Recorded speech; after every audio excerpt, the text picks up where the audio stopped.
Hello, fellow faculty members and all ships at sea. This is everybody's favorite talking head, Diane Langston, talking very fast and coming to you today to tell you some stuff about changes that are coming up to the Academic Intervention Program and something new, the Early Warning Program. While I'm happy to admit that I'm not as madcap as my hero... Carter, coming to you very much live and direct on Network 23. Carter's the best-known reporter we have on the air. He satellites globally. Where does all this stuff come from, Johnny? The components of Carter's mind. Oh, my Mac. People translate it as data. Computer generated, whatever it is. Looks like Edison. Max Headroom. Max? Yes, Max, the one and only. What I lack in madcap as compared to Max, I sometimes make up in coherence, and so I'm hoping that this is going to be one of those coherent days. The Academic Intervention Program, as you guys already know, is something that we've had for a while. In fact, we're on our second iteration with it.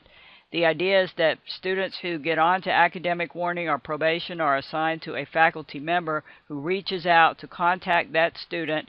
The teacher's contact information is provided to the student as well. We have a success contract that we use with those students that provide a lot of resources, and they also give some warnings about the current state that they're in, especially in relation to things like their financial aid and their ability to transfer. So the idea is that the student comes in, sees the faculty member, shakes hands, and then returns to us later for advising again in the future. So we develop a relationship with the student that strengthens the relationship with the institution. The student finds the help that he or she needs and improves the grades. So that sounds like it should work just great. So what is wrong with this picture? Well, primarily it's that the at-risk students and the teachers never really make that contact or handshake. The teachers do reach out by and large to the students. They do try to contact them. They find that the at-risk students do not respond back or do not keep appointments if they make an appointment. Sometimes we're dealing with outdated contact information in the computer system, and so we're talking to cell phones that no longer work and home numbers that now belong to somebody else and so on. When we do make that connection, we find that those few who do contact their assigned advisor are more likely to improve their GPA, but that may be because that student has the kind of initiative that would have led to success anyway. So we'd like to keep up an intervention for this kind of student who needs a little bit of extra help, a little bit of extra scaffolding, but we find that the way that we're doing it right now is massively inefficient and is not providing the benefit that we'd like to have. So what to do about that? The Advising Council has been working on that during the spring and summer, and along with the professional advisors, we have decided that in the future, students who come into the AIP will be assigned to the professional advisors rather than to faculty members. At the time we started the AIP, we had only one professional advisor, so clearly this would not have worked for the hundreds of students that go on to academic warning and academic probation in any given year. But now we have four. They have clear locations, so the student doesn't have to wonder which office might be yours. The advisors have clear walk-in hours at each site, unlike office hours, which are subject to change, especially from teacher to teacher.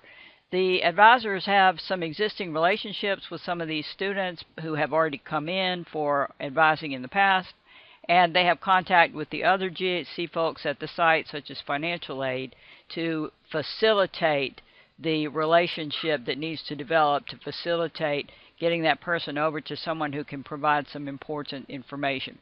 So, you're not going to be assigned any more students in the AIP. You may be wondering then, well, how can faculty members help? Instead of the AIP, we have something special in mind for you to help us with this year called an early warning system, an early warning program for students who are showing at-risk behaviors such as not coming to class, not providing their work, and so on, so that we can find them before they go on to academic warning or probation. So you might wonder, is it going to work something danger, like Will this? Robinson. Danger. Danger, Will Robinson. Danger. And I would have to say probably not.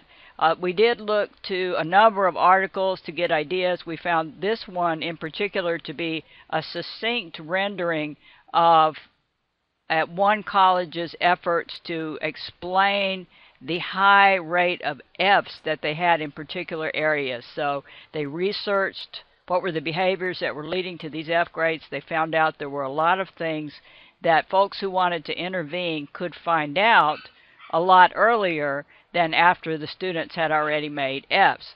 And I'll include a link to this study, which is simply a succinct and indicative one that has many of the same properties that are cited again and again for early warning systems.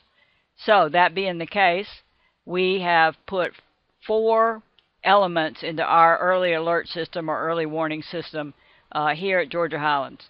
First of all is something we already do, the notification of non-attendance in the class.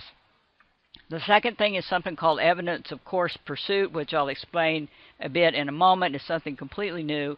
We're going to ask you to provide midterm grades, an S or a U if you don't actually have a midterm grade to calculate by that time, so that students have enough information at midterm to be able to withdraw on that basis. We're going to move the withdraw date out by a week to the end of week 9 so that they can act on the feedback that they have by midterm. Notification of non-attendance, of course, is something we already do. We send a message to Sandy Davis. We're going to be a little more formal about it. In particular, we're going to set a deadline for it. The timing goal is to allow Monday and Wednesday and Tuesday, Thursday classes to meet 3 times, and then we turn in the notice of non-attendance. Friday and Saturday classes to meet twice.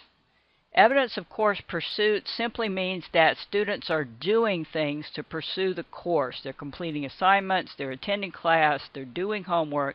It has nothing to do with the grade that they're making. It just is intended to flag those students who are not engaging in the kinds of course activities that are eventually going to lead to their success. So we're going to ask you at the end of week 5 to tell us about those students.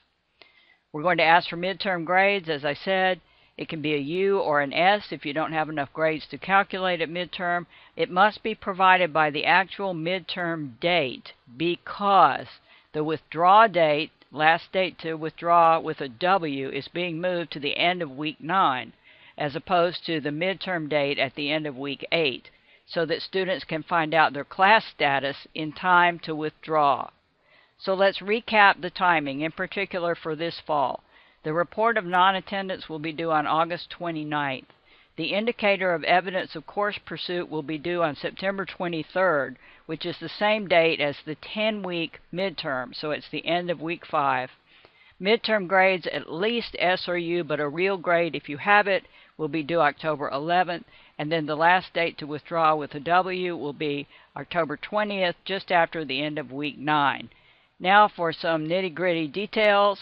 And we're now, looking at the nitty-gritty dirt band, not that we really need to be, but just to emphasize the point that we're getting really down to the brass tacks.